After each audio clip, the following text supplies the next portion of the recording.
भैया मैंने कहा जब बैठे हुए हैं तो क्यों ना नया सब्जेक्ट जो है शुरू कर दिया जाए। So hello guys, welcome to be well again. मैं प्रतीक शर्मा।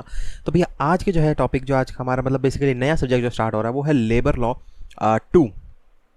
तो भैया सारे सब्जेक्ट्स जो है प्लेलिस्ट चैनल पे बनी हुई है।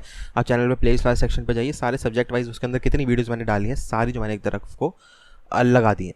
तो फैक्ट्रीज एक्ट 1934 जो आज का हमारा टॉपिक रहने वाला है, कह रहा है the factories act 1934 replaced all the previous legislation in regard to factories and through overhauled the act of 1911 the light of recommendation of the royal commission on labour.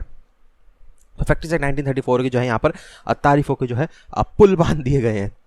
So salient feature of the Factories Act 1948 क्या कह रहा है ये? कह रहा है it lays down the provision for the health, safety, welfare and service condition of the workmen working in factories।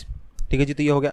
It applies to all factories employing more than 10 people and working with the aid of क्या लिखा हुआ है aid of power or employing 20% and working without the aid of power। देखो दो इसके अंदर जो है केस गए हुए हैं दिए हुए हैं। मतलब it applies to all factories employing more than 10 people, सारी फैक्ट्रीज के अंदर जो है अप्लाई हो रहा है जहाँ पर 10 से ज़्यादा बंदे अप्लाई मतलब वर्क कर रहे हैं। And working with the aid of power और मतलब जो पावर के अंदर जो काम कर रहे हैं और employing 20 people and working without the aid of power. ठीक है जी, तो सबके ऊपर अप्लाई हो रहा है। Section 11 of the act provide that every factory shall be kept clean free from एक सेकेंड एफ्लूविया, यही प्रोनाउंसिएशन होगी इसकी, EFFLUVIA, मतलब होता है इसका हार्मफुल ऑडोर, स्मेल, खतरनाक smell arising from any drain privy or other nuisance, किसी भी गटर नाले के उसमें इस तरीके कुछ स्मेल नहीं आनी चाहिए। Section 18 of the act specifies regarding arrangement for sufficient and pure drinking water for workers. ठीक है जी, तो सेक्शन 18 इसका कह रहा है कि भाई साफ़ पानी जो है मिले पीने के लिए लोगों को, वर्कर्स को। It should be kept clean and maintain, मतलब यूरिनल्स जो होते हैं, टॉयलेट्स वगैरह वो साफ़ रहने चाहिए, वॉशरूम साफ़ रहने चाहिए। Section 45 of the act specifies that every factory should have a properly maintained and well equipped first aid box और cupboard with the prescribe contents. तो हर इसके अंदर जो है फैक्ट्री के अंदर बढ़िया जो है फर्स्ट एड बॉक्स वगैरह होना चाहिए, क्योंकि कोई इमरजेंसी हो जाए तो एटलीस्ट हमारे पास ये तो हो कि कुछ एसेंशियल चीज़ें रहें उसको बचाने के लिए। अब देख लेते हैं object and scope of the act. तो ऑब्जेक्ट और स्कोप क्या है इस एक्ट का? पहला है वर्किंग कंडीशन अच्छी हो, वर्किंग आवर्स को कंट्रोल करता है ये। Annual leave with wages of the workers working in the factory, इस बारे में जो है यहाँ पर बातचीत जो है होगी हमारी। अब देख लेते हैं मीनिंग ऑफ फैक्ट्री।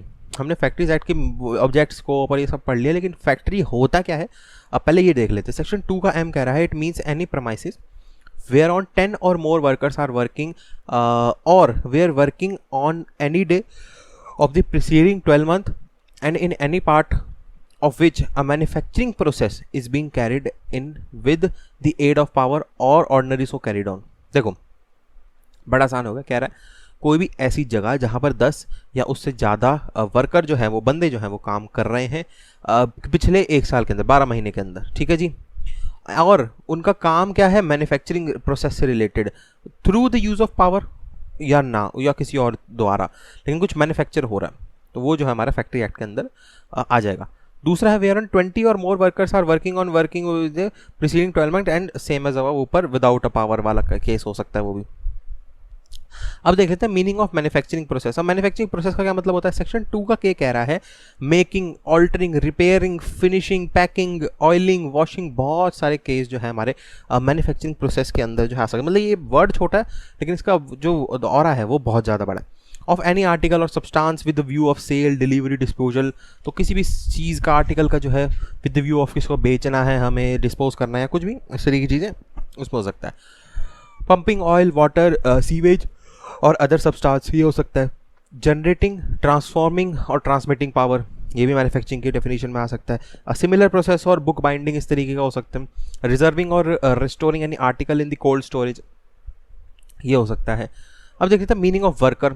वर्कर का क्या मतलब है? सेक्शन 2 का 1 कह रहा है worker to mean a person employed directly or by or through any agency including a contractor with or without knowledge of the principal employer, whether for remuneration or not in any manufacturing process or in cleaning any part of the machinery or premises used for manufacturing process or in any other kind of work incidental to or connected with the manufacturing process or the subject to manufacturing process but does not include the member of the armed forces of union।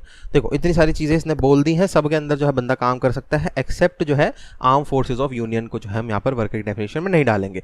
So therefore worker is any person who is employed directly और through any agency for the wages और otherwise connected with the engaged और connected और engage with the manufacturing process. तो वही चीज़ हो गई, कोई भी ऐसा बंदा जिसको हमने काम पे रखा हुआ है, जिसको किस चीज़ के लिए, उसको पैसे देंगे हम काम के लिए, और काम जो है क्या हो सकता है, मैन्युफैक्चरिंग प्रोसेस से रिलेटेड हो सकता है, और या तो एम्प्लॉयर के थ्रू डायरेक्ट रखा गया हो या फिर किसी एजेंसी के थ्रू एम्प्लॉय करा गया हो, वो दोनों चीज़ें आ जाती हैं। मीनिंग ऑफ ऑक्यूपायर, ऑक्यूपायर कौन होता है? सेक्शन 2 का जो है एन कह रहा है a person who has ultimate control over the affairs of the factories. तो अल्टीमेट कंट्रोल मतलब ऑक्यूपायर भाई बिल्कुल अल्टीमेट कंट्रोल है उसका फैक्ट्री के ऊपर। Provided that in the case of firm or other association of individual, any one of the individual partner or members thereof एक भैया रात में सही से सो नहीं पाए partner or member thereof shall be deemed to be a occupier. ठीक है, अगर पार्टनरशिप की केस में है तो उसमें कोई भी एक पार्टनर जो है वो यहाँ पर बन सकता है सबकी सहमति वगैरह के साथ। In the case of company only one of the director shall be deem to be on occupier. ठीक है जी, तो कंपनी का केस है तो उसमें डायरेक्टर कोई भी एक हो सकता है, कौन? ऑक्यूपायर। अब आता है in the case of government control factory person और person appointed to manage the affairs of the factory shall be deem to be occupier. Government के केस में जो भी बंदा अपॉइंट करा गया है अफेयर्स को देखने के लिए उसी को जो हम ऑक्यूपायर बना देंगे। अब देख लेते हैं सेक्शन 6 जो कि है approval licensing and registration of factories. ठीक है जी, तो सेक्शन 6 जो है कह रहा है इसको कंटिन्यू रखते हैं, हाँ छोटी वीडियो। तो सेक्शन 6 कह रहा है the state government may make rules requiring for the purpose of this act the submission of the plan of any class और description of factories to the chief inspector of the state government. ठीक है जी, कोई भी factory का चीज़ें हैं वो chief inspector के पास जो है जाएंगी।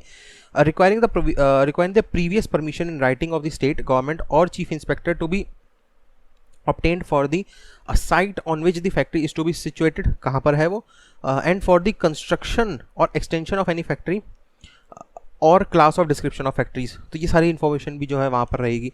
Requiring the purpose of considering application for such permissions, the submission of plan and specification। अब आता है prescribing the nature of plan and specification and by whom they shall be certified। Requiring that no license shall be granted or renewal unless the notice specified in section 7 has been given। दूसरा point कह रहा है if application of a permission referred above sent to the state government of chief inspector by registered post। ठीक है जी, so no order is connected to the applicant within 3 months, 3 महीने का समय दिया गया है from the date on which it is so sent, the permission applied for in the said application shall deemed to be have granted। तो अगर 3 महीने तक कुछ नहीं होता तो उसे हम ग्रांटेड जो है मान लेंगे। जनरल ड्यूटीज़ ऑफ ऑक्यूपायर ये तो भैया अलग टॉपिक है, हाँ ये तो अलग टॉपिक है, इसको जो है हम अलग डालते हैं। ठीक है, इस वीडियो को मैं यहीं रोकता हूँ। वीडियो अच्छी लगी लाइक कर दीजिएगा, वीडियो अच्छी नहीं डिसलाइक कर दे कोई दिक्कत नहीं, लेकिन एक रीज़न दीजिए क्योंकि वीडियो अच्छी नहीं लगी ताकि उस चीज़ को मैं अपने इंप्रूवमेंट लिस्ट में जो है डाल सकूँ। बाकी भाई कमेंट सेक्शन यूट्यूब ने आप लोगों को दिया हुआ कोई भी क्वेश्चन सजेशन क्वेरी डाउट है वहाँ पर कमेंट करिए, मैं पूरी कोशिश करूँगा आपको वहाँ पर जो है रिप्लाई करने की। बाकी डिस्क्रिप्शन खोल के देख लिया करो, वहाँ पे मेरे इंपॉर्टेंट कॉन्टैक्ट्स के जो है वो लिंक दिए हुए हैं, जैसे कॉल मी फॉर ऐप का लिंक दिया और इंस्टाग्राम का ऐप।